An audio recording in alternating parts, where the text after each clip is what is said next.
Hallelujah.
जय जगदीश हरे प्रभु जय जगदीश हरे प्रभु जय जगदीश हरे अवतार हरे अद्भुत सिंगार दौलिता कसिबो करबिंगा समगीता निरूपा जय जगदीश हरे जय जगदीश हरे जय जगदीश हरे अवतार कमल मरे अद्भुत सिंगार ललिता हिरण्यकशिपु तनुभृंगा जगदीशा हरि रूप जगदीश हरे प्रभु जय जगदीश हरे प्रभु जय जगदीश हरे अवतार कमल बने नाथ अद्भुत सिंगार ललिता हिरण्यकशिपु तनुभृंगा समगीता निरूपा जय जगदीश हरे जय जगदीश हरे जय जगदीश हरे केशवदीता नरहरि रूपा जय जगदीश हरे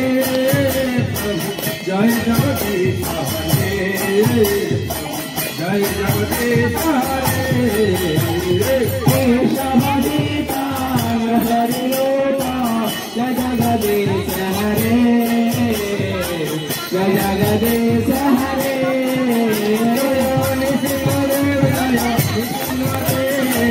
नृसिंहदेव जय नृसिंहदेव जय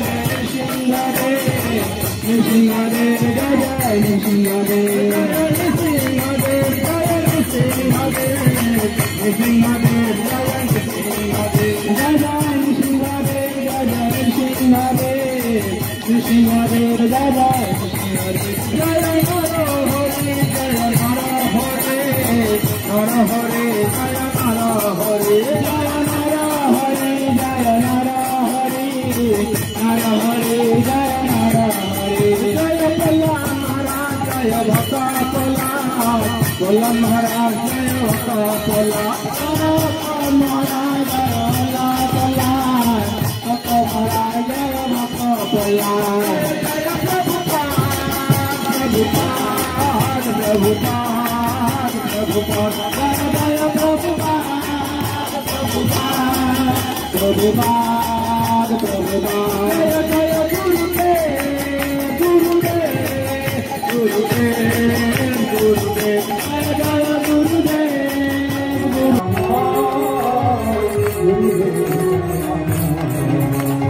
गुरुदेव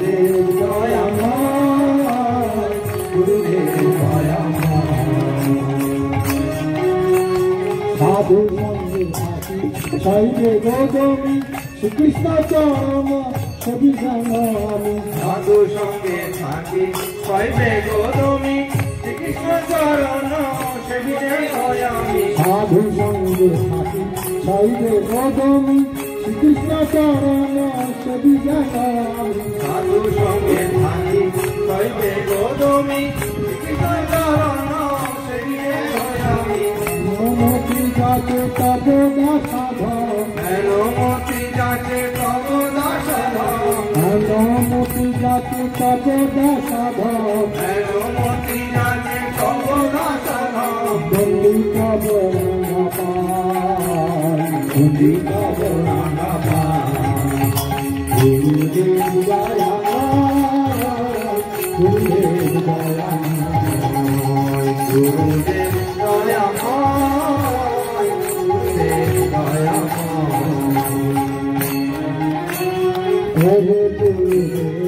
तब सीताराम सभी जनम जनम हे गुरुदेव तब सीताराम सभी जनम जनम हे गुरुदेव तब শ্রীচরণ ছবি যেন আমি জয় হে গুরুদেব তব শ্রীচরণ ছবি যেন আমি আশীর্বাদ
জাতীয় নিবেদন করে আমি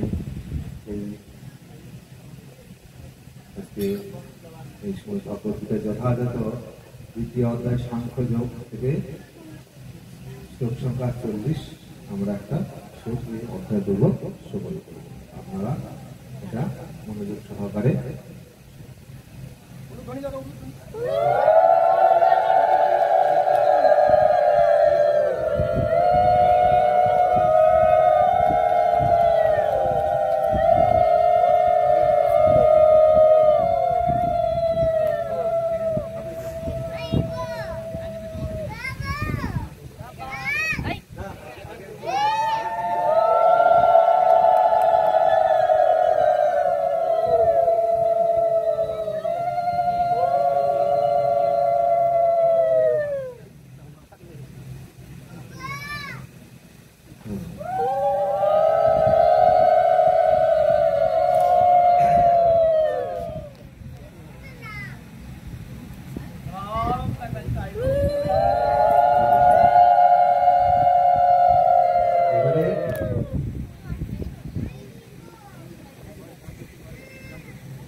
আপনার সাথে সাথে আপনারা এই শ্লোকটা বলবার চেষ্টা করবেন। সংস্কৃত শ্লোক হলেও যতটুকু সম্ভব বলবেন, কোনো ভুল হলেও বলুন।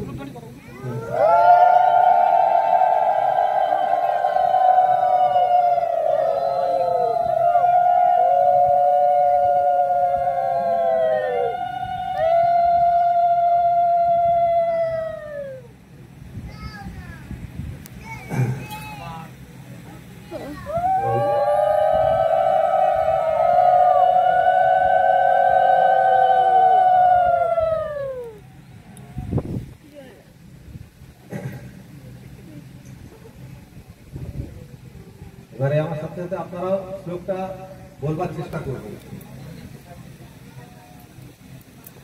বলুন, নেহা বিক্রমণীয় সোহস্তি প্রত্যাবায় ন বিদ্যতে স্বল্পবমস্য ধর্মস্য ত্রায়তে মহত ভয়াৎ। সবাই শুনতে পাচ্ছেন তো? বলছেন তো? বলবেন, ভুল হলেও বলবেন। নেহা বিক্রমণীয় সোহস্তি প্রত্যাবায় ন বিদ্যতে স্বল্পবমস্য ধর্মস্য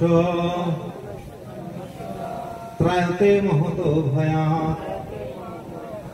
নেহা বিক্রমণীয় সোহস্তি প্রত্যাবায় ন বিদ্যতে স্বল্পবমস্য ধর্মস্য ত্রায়তে মহত ভয়াৎ। আচ্ছা, এবারে এই শ্লোকটা বাংলা অর্থ। বলছে এই ভক্তি যোগের অনুশীলন কখনো ব্যর্থ হয় না, আর তার কোনো ক্ষয়ও নেই। তার স্বল্প অনুষ্ঠানের ফলে যে অনুষ্ঠান করছে সেই অনুষ্ঠানটাকে মহাভয় থেকে পরিত্রাণ করে। তো এবারে আমরা প্রভুপাদের যে তাৎপর্য তিনি দিয়ে গেছেন সেই তাৎপর্য আমরা একটু শুনে তারপর আমরা আপনাদের কাছে এই গীতা যদি না থাকে আমাদের কাছে আছে, আপনারা নিতে পারেন। ঠিক আছে, এটা এই গীতাটার দাম 300 টাকা। এর সাথে আরো 3টা গ্রন্থ ফ্রি আছে, একসাথে 300 টাকা দাম আমাদের কাছে আছে। মঙ্গল প্রভু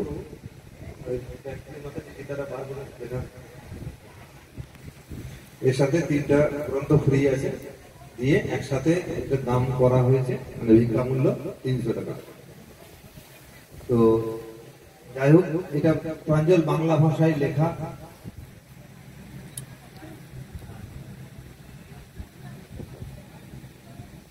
বলতে ইন্দ্রিয় তর্পণের কোনো বাসনা না করে কৃষ্ণ ভবনময় কর্ম সম্পাদন বা শ্রীকৃষ্ণের সেবা করা হচ্ছে সর্বোত্তম দিব্য কর্ম।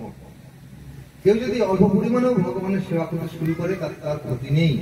সেই অল্প সেবা কোনো অবস্থাতেই বিফলে যায় না।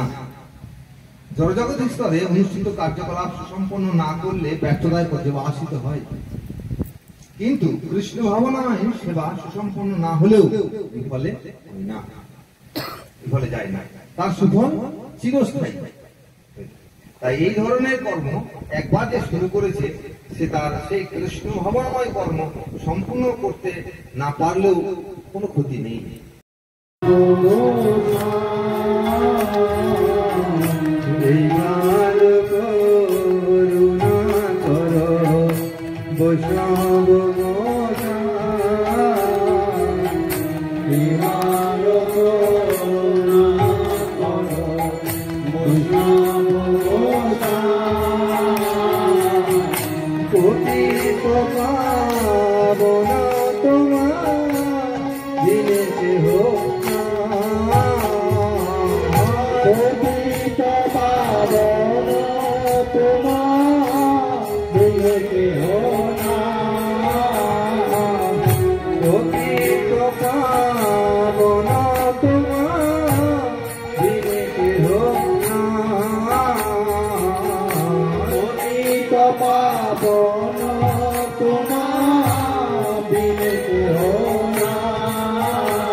এখানে এই শ্লোকের মাধ্যম দিয়ে, কারণ সময় 9:30 বাজছে ঘড়িতে, তো আমাদেরকে আর বেশি সময় আমি দিতে পারবো না। তো যাই হোক, হ্যাঁ হ্যাঁ ঠিক আছে। তো এই যে কে আমি, কোথায় ছিলাম, যাব কোথায়, দেহ পতন। তাহলে আমি কোথায় যখন যাবো, তাহলে এসেছি আমি কোথাও থেকে, মম বাংশ জীবলোকে জীবভূত সনাতন। তাহলে আমি কার অংশ? সে পরমাত্মার অংশ। আমি তার কাছ থেকে এসেছি,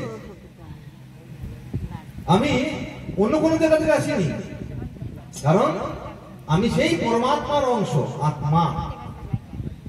আমি এসেছি তার কাছ থেকে, আবার আমার উচিত তার কাছে ফিরে যাওয়া, তার কাছে ফিরে যাওয়া।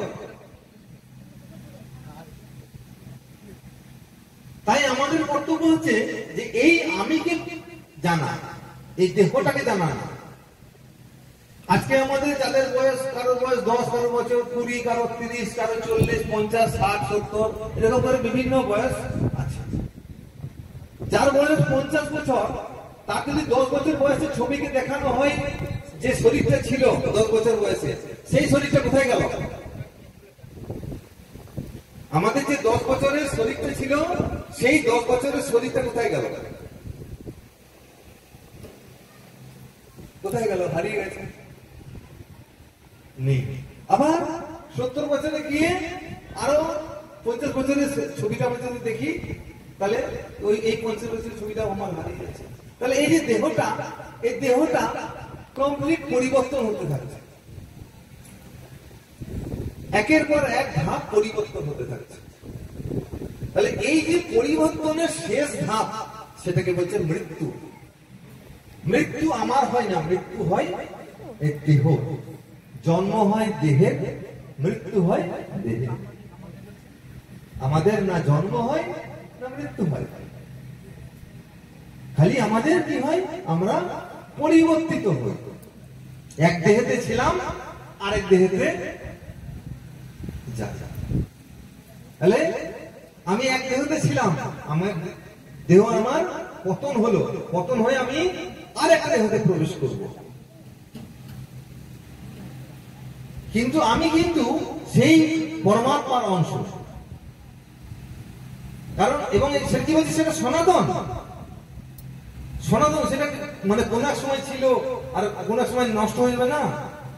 মম বংশ জীবলোকে জীবভূত সনাতন, সেই সনাতন অংশ আগেও ছিল, এখনো আছে, আগে গিয়েও থাকবে। এই আত্মার অস্তিত্ব কোনোদিনও বিনষ্ট হবে না।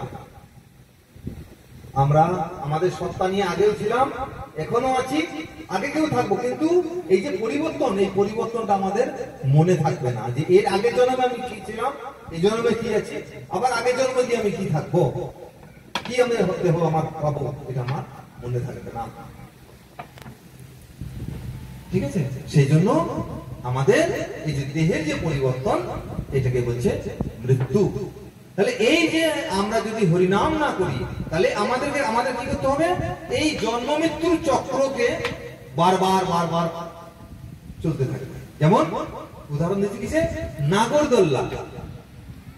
নাগরদোল্লা একবার নিচেতে থাকে, সে উপরে যায়, আবার উপরে যে থাকে সে নিচে আসে, চলতে থাকে, কন্টিনিউ চলতেই থাকে। ঠিক সেরকম আমরা পশু পাখি, গাছপালা, ভেড়া, শুয়োর, এরকম হতে হতে মানুষ হবো, আবার কৃষ্ণকর্ম করলাম না, আবার আবার গাছপালা, পশু পাখি হয়ে এরকম হতে হতে হতে হতে ঊর্ধ্বগতি। যত পশু পাখি হিঞ্জনি আছে, এদের কখনো পতন হয় না, এদের সবসময় প্রমোশন আর একটা ঊর্ধ্বগতি। কিন্তু যখন আমি মানুষ হলাম, তখন এখান থেকে আমার অধোগতি হতে পারে, ঊর্ধ্বগতি হতে পারে। আমি এখান থেকে ছেড়ে আমি বেরিয়ে যেতে পারি, আদারওয়াইজ, কিংবা আমি ওই এখান থেকে আবার হিঞ্জনি দলে প্রবেশ করতে পারি। এইটা নির্ভর করছে কিসের উপর, আমার নিজের উপর। এই তাহলে আমি এমন কর্ম করব, যে কর্মের ফলে আমি যেন পরবর্তী দেহ মানুষের দেহ পাই। আমি আচ্ছা গরু সকলে এইগুলো